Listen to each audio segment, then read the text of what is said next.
एलविश भाई। जैसे अरिजीत का गाना आता था मैं पढ़ाई छोड़ देता था, मैंने बोले पहले गाना सुनो। जैसे रात में भी हुआ है, एक किस्सा था रात में कि सो हेलो दोस्तों, welcome back to episode 1 of podcast with NITians. तो आज है हमारे साथ मोहित और अलकेश।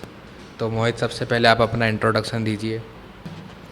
हेलो एवरीवन, मेरा नाम मोहित है। मैं राजस्थान से हूँ। अभी मैं सेकंड ईयर में हूँ, एमएससी फिजिक्स में पढ़ रहा हूँ।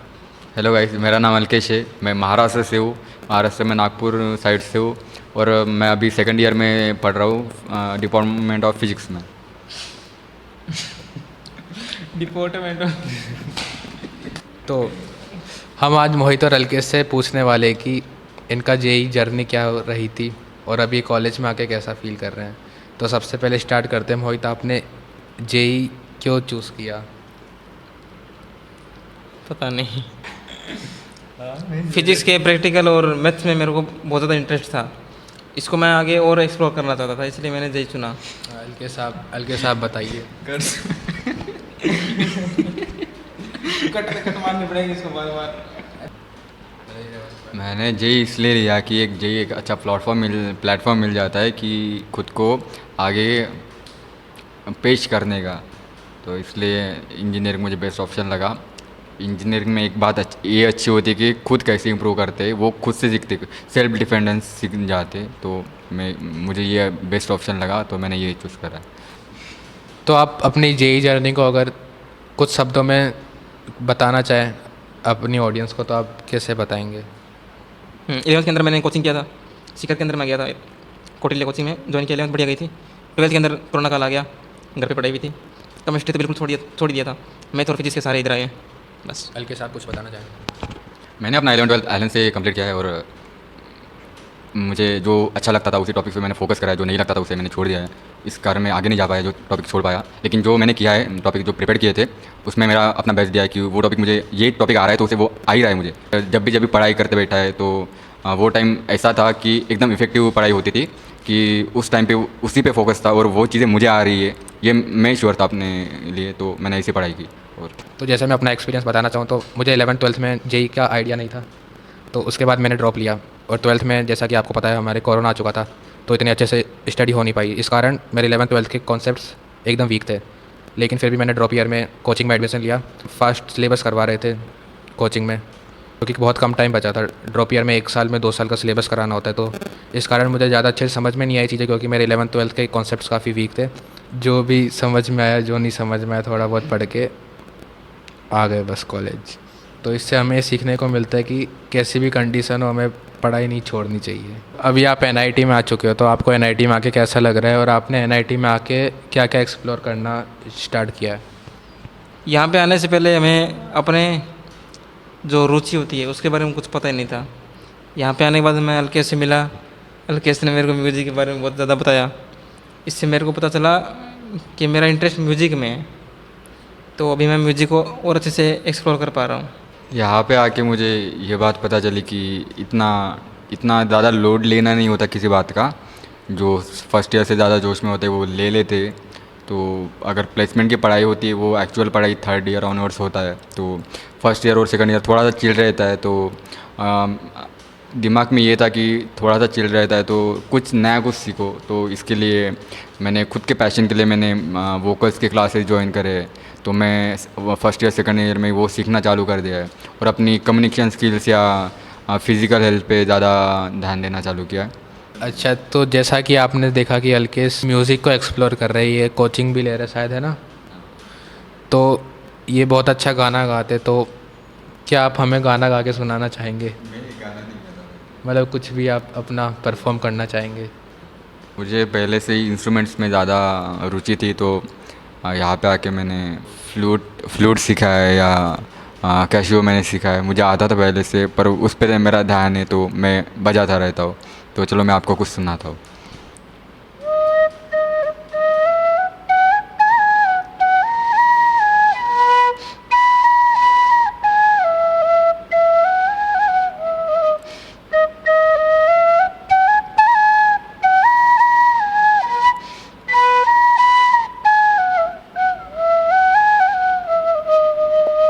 Thank you. तो जैसा कि एलकेएस बहुत अच्छा फ्लूट बजाता है और हम भी चाहते हैं कि हम भी बजाएं। हमने अभी गाना स्टार्ट किया है लेकिन इतना प्रोफेशनल नहीं गा पाते हैं। जब प्रोफेशनल बनेंगे तब गाएंगे। तो एलकेएस साहब को म्यूज़िक में इतना ज़्यादा इंटरेस्ट कब से और कैसे आना? मैं बोर्डिंग स्कूल से पढ़ा हूँ 6 स्टैंडर्ड से। तो हमारे बोर्डिंग स्कूल में म्यूज़िक रूम थी, तो वहाँ पे इंस्ट्रूमेंट्स थे, harmonium, tabla, guitar and flute वगैरह। तो हमारा क्लास होता था वीक में 2 बार, तो मैं जाया करता था वहाँ पे। तो हमारे गुरुजी हमें पढ़ाया करते थे। तो मुझे तभी से थोड़ा सा आया था कि बच्चे की रुचि होती कि वो कुछ सीख लेने यहाँ।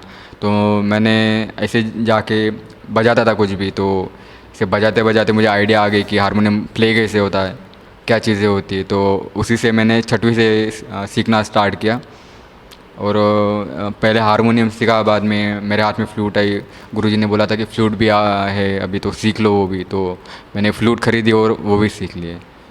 तो आगे आपका क्या प्लान है कि आपको कहाँ तक म्यूज़िक सीखना है और म्यूज़िक सीख के आगे क्या करना है आपको? म्यूज़िक एक मैं एज अ करियर नहीं देखता, क्योंकि म्यूज़िक मेरा पैशन है। तो मैं उसे फॉलो करता हूँ जस्ट। और म्यूज़िक की कोई लिमिट नहीं होती जैसे मुझे लगता है। और सीखना कुछ बंद नहीं होता। तो जितना ज़्यादा हो सकता है मैं उतना लाइफ टाइम सीखते रहूँगा। और मैं म्यूज़िक में एज अ मेरा करियर नहीं, कुछ मैं अपनी जॉब या कुछ करियर आगे का वो दूसरे चीज़ों में ढूंढूंगा।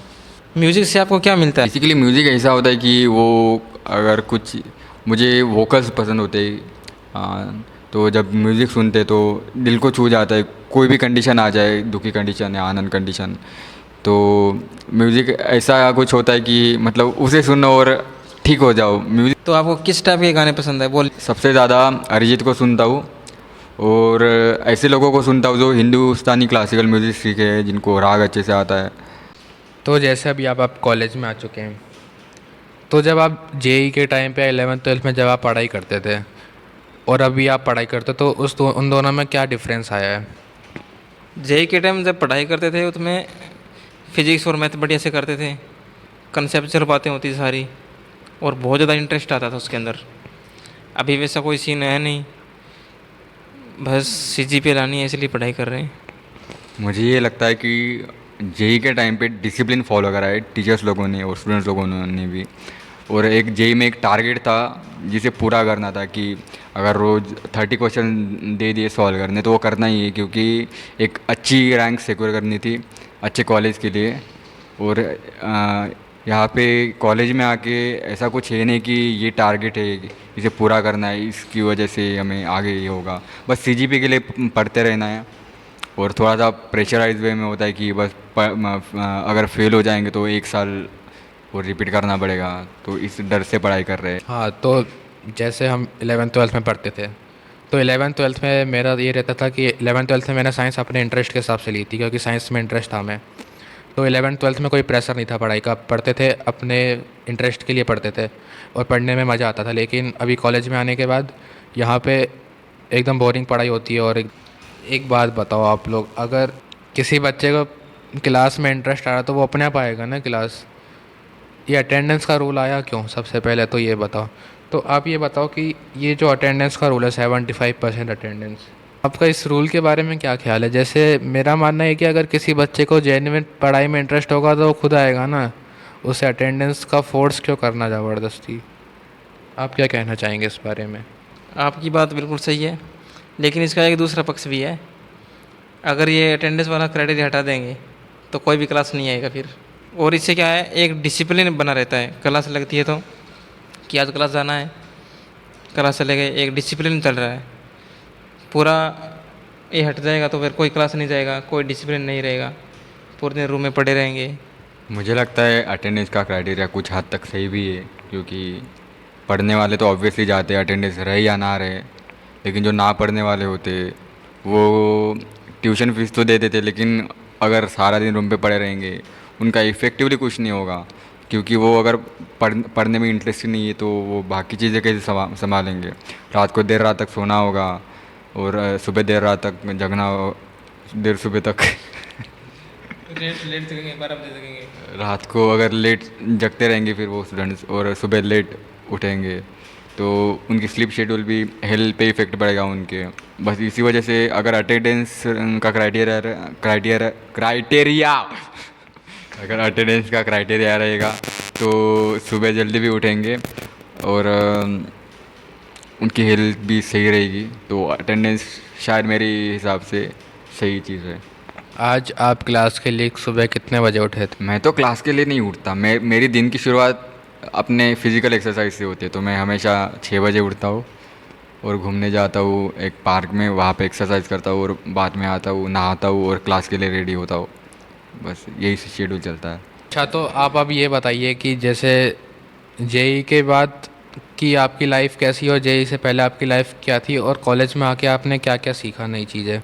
जेई से जिस टाइम जेई की तैयारी कर रहे थे उस टाइम सिर्फ पढ़ाई पढ़ाई था, बाकी चेस खेल लिया करते थे कभी कभी। और सही बताया तो पढ़ाई में बहुत ज़्यादा इंटरेस्ट आता था। यहाँ पे आने के बाद कुछ गेम भी खेल लेते हैं, फिजिकल वर्क भी कर लेते हैं, लेकिन पढ़ाई नहीं हो पाती है, बाकी सब कुछ कर लेते हैं। क्वेश्चन कॉलेज के पहले जी में मेरी ये लाइफ थी कि मैं डिसिप्लिन था, अपने पढ़ाई को लेके सीरियस था और प्रॉपर टाइम था कि इस टाइम पे ये चीज़ करनी है। तो रोज़ का शेड्यूल हो गया था। और कॉलेज लाइफ में ऐसा नहीं है कि डिसिप्लिन में, बस कॉलेज जाते और थोड़ा सा फर्स्ट ईयर सेकंड ईयर चल रहा है अभी, तो थोड़े चिल है, अपने बाकी चीज़ों पे ध्यान दे रहे हैं जैसे स्किल्स पे। बेसिकली जेई से पहले सिर्फ एकेडमिक पढ़ाई चलती रहती थी, और अभी ओवरऑल डेवलपमेंट हो रहा है आपका, जैसे आप नई नई चीज़ें सीख रहे हैं, हेल्थ पे भी ध्यान दे रहे हैं, और जेई के टाइम पे ये सब नहीं हो पाता था। तो क्या जेई के टाइम पे आप अपनी हेल्थ पे ध्यान देते थे? नहीं, जेई के टाइम में मैं नाइट स्टडी करने वाला हूँ तो सुबह नहीं उठ पाता था और बस पढ़ाई दिमाग में रहती थी, तो फिज़िकल हेल्थ पे ध्यान नहीं था। जैसी भी हेल्थ थी वो ठीक थी खुद को सपोर्ट करने के लिए, तो फिज़िकल हेल्थ पे ध्यान दे ये चीज़ें दिमाग में नहीं थी। अब कॉलेज में आ गए, खाली रहते थोड़े, तो कुछ करना तो होता नहीं है, इससे अच्छा कुछ स्किल्स पे ध्यान दे या फिज़िकल हेल्थ पे ध्यान दे।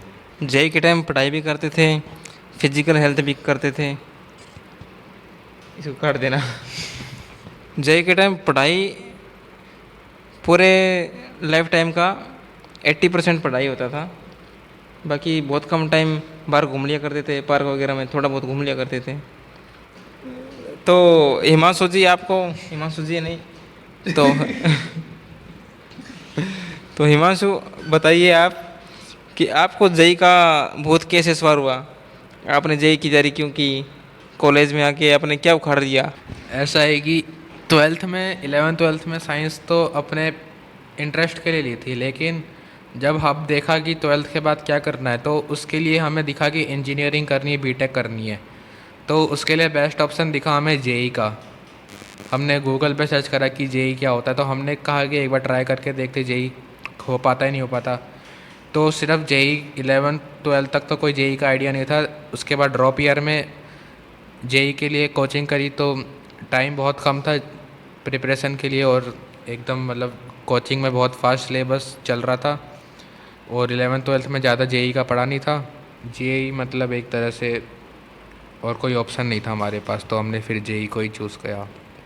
जो बच्चे जेई की तैयारी करते हैं उनके लिए बहुत ज़्यादा वो कंफ्यूज रहते हैं कि कोचिंग का मटेरियल करें कि किताब से करें, कहाँ से करें, नोट्स करें, मॉक टेस्ट दें, क्या करें?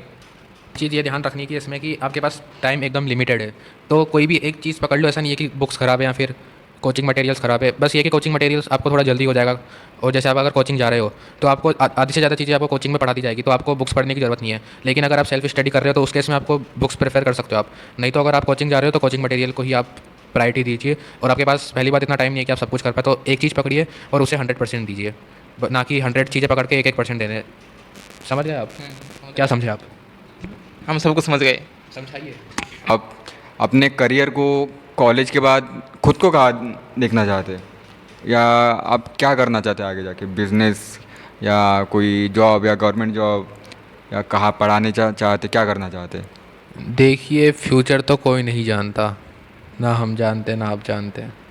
तो बेसिकली बात यह है कि ट्राई कर रहे हैं अभी हम स्किल्स डेवलप करने का, नई नई चीज़ें ट्राई कर रहे हैं। जैसे हम यूट्यूब पे वीडियोस बना रहे हैं, तो ऐसे नई नई चीज़ें ट्राई कर रहे हैं।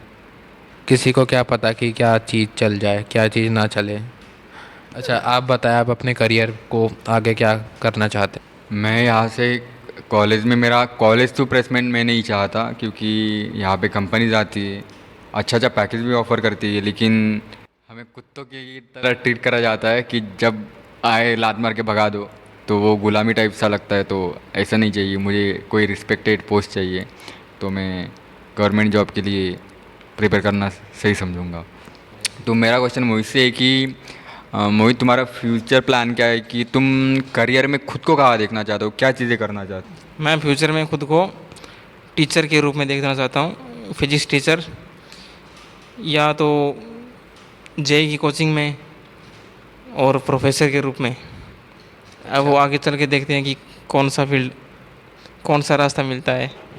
तो जैसे कि आपने बताया कि आप एक टीचर बनना चाहते हैं, तो आप ये बताइए कि आपका फिजिक्स का या कोई से भी सब्जेक्ट का आपका फेवरेट टॉपिक क्या है? फिजिक्स में मेरा है क्लासिकल मैकेनिक्स, जो 11th में और 12th में आता है, वो वाला मैकेनिक्स मेरे को सबसे फेवरेट मेरा है। तो हम आपकी टीचिंग स्किल्स को अभी चेक करना चाहते हैं। तो अब भी आपके पास 1 मिनट है, आप 1 मिनट में कोई भी एक टॉपिक को अच्छे से समझा के दिखाइए। आपका टाइम शुरू होता है अब। ये चीज़ समझाने के लिए मेरे को बोर्ड की ज़रूरत पड़ेगी, पहले आप बोर्ड का इंतज़ाम कीजिए। अच्छा, तो अलकेश, आप अपने म्यूज़िक के बारे में कुछ गा के सुनाइए। मैं वोकल्स की प्रिपरेशन कर रहा हूँ, तो जैसे हिमांशु ने रिक्वेस्ट किया है तो उसे 2 लाइन कुछ सुना देता हूँ। तो मैं आपको सरगम गा के बताता हूँ। सारे गा सागर रे सागर रे गा सागर सारे गा रे सा रे ग म रे म ग ग रे म ग म रे म रे ग ग म रे। गलत हुआ, रुक जा। म्यूज़िक में मेरे को तब इंटरेस्ट आया जब अलकेश ने मेरे को नोट और स्केल के बारे में थोड़ा ज्ञान दिया। जब मेरे को नोट और स्केल का ज्ञान मिला, तब मेरे को एक अलग ही म्यूज़िक के बारे में जानने को मिला। मेरे को पता लगा कि अच्छा, इस टाइप से ये हाई और लो का होता है सिस्टम इसके अंदर।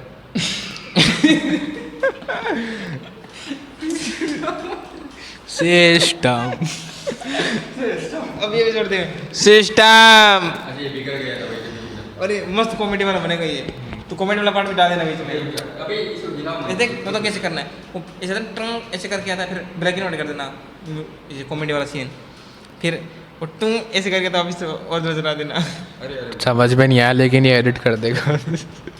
अब एक बहुत सीरियस क्वेश्चन मैं तुम दोनों से पूछना चाहता हूँ। तो जैसे आपने 2 साल जेई की प्रिपरेशन करी, उसके बाद आप कॉलेज में आए, तो मैं आपसे ये पूछना चाहता हूँ कि एल्विस भाई के आगे कोई बोल सकता है क्या? एल्विस भाई क्या क्या अलकेश बोल सकता है? एल्विस भाई, जैसे आप जेई की प्रिपरेशन करते थे, तो क्या आप जेई के टाइम पे म्यूज़िक सुनते थे, और म्यूज़िक ने आपको क्या जेई के टाइम पे भी हेल्प किया? मैं जैसे जेई के टाइम पे भी म्यूज़िक सुनता था, लेकिन जैसे अरिजीत का गाना आता था मैं पढ़ाई छोड़ देता था। मैंने पहले गाना सुनो। जैसे रात में भी हुआ है, एक किस्सा था रात में कि उस दिन गाना आया था और मेरे पास कीपैड का फ़ोन था। मैंने रात को 2 बजे मेरे दोस्त को फ़ोन किया, उसको जगाया, और उससे मैंने वो बड़ा पछतावा, वो गाना था वो सुन लिया था उस टाइम पे। आप म्यूज़िक के बारे में कुछ बताना चाहेंगे, सिखाना चाहेंगे ऑडियंस को? म्यूज़िक के बारे में तो ये है कि ऐसा नहीं होता कि आप बोले कि मैंने सीखना चाहता हूँ और सीख ले आप, ऐसा नहीं होता। म्यूज़िक एक ये है कि आपका जेन्युइन इंटरेस्ट होना चाहिए, आप फील कर पाए इस चीज़ को कि जो कुछ भी आप सीख रहे वो उसमें क्या क्या चल रहा है, जो कुछ भी साउंड हो वो क्यों साउंड कर रहा है ऐसा, उससे आपको क्या फील हो रहा है। तो मेरा क्वेश्चन हिमांशु दुनानी से, तो जैसे आप एनआईटी कॉलेज में आए और यहाँ पे आपने क्या ऐसा नया है जो सीखना स्टार्ट किया है, या ऐसी कौन सी चीज़ है जिसको आप आगे लेना चाहते हैं? तो यहाँ पे आके एक नया एक्सपीरियंस मुझे ये मिला है कि जैसे 11-12 तक बात करें अगर, तो इतना ज़्यादा मैं बोलता नहीं था, मैं काफ़ी इंट्रोवर्ट था, अभी भी काफ़ी इंट्रोवर्ट हूँ मैं। लेकिन यहाँ पे जैसे मैं आया तो नए नए लोगों से मिला, नए नए लोगों से बात करना सीखा। तो मैं धीरे धीरे अपनी कम्युनिकेशन स्किल्स इम्प्रूव कर रहा हूँ, जैसा कि आप देख ही सकते हो मेरी कम्युनिकेशन स्किल्स।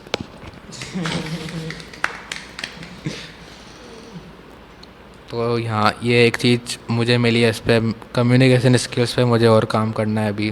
तो जैसा मोहित ने बताया था कि मोहित ने मेरे से म्यूज़िक सीखा, म्यूज़िक का नॉलेज लिया है या वोकल्स के बारे में जाना है, तो मैं उससे तो एक दो लाइन सुनना चाहूँगा। जनरली मेरा इंटरेस्ट राग में है, राग भैरवी। हाँ कुछ राग ये काट देना, राग भैरवी में इंटरेस्ट नहीं मेरा।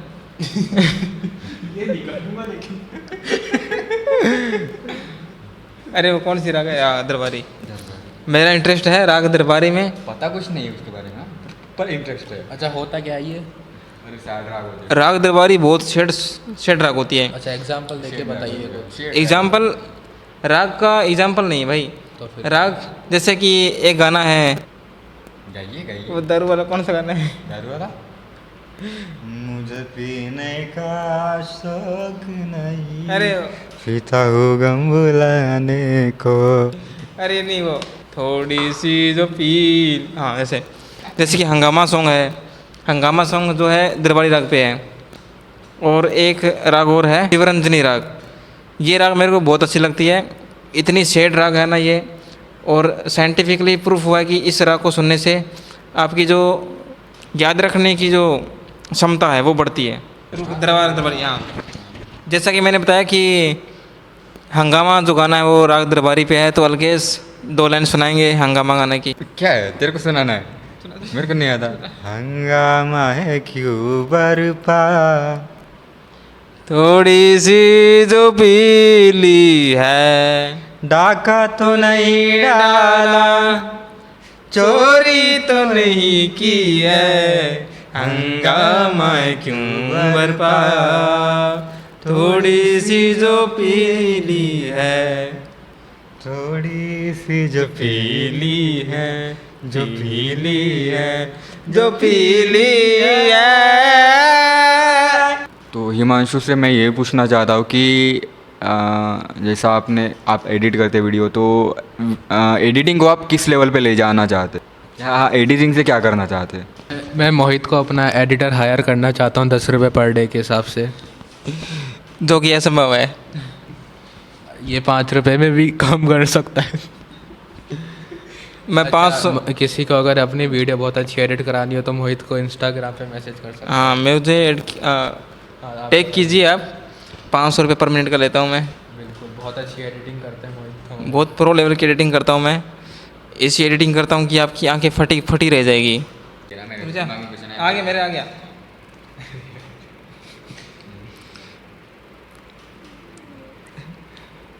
अरे आ गया, क्वेश्चन आ गया। थोड़ी हंसी रुक जाए मेरी। जब तक आपका हाँ, अरे तब तक अरे आए नहीं, मतलब क्या यार।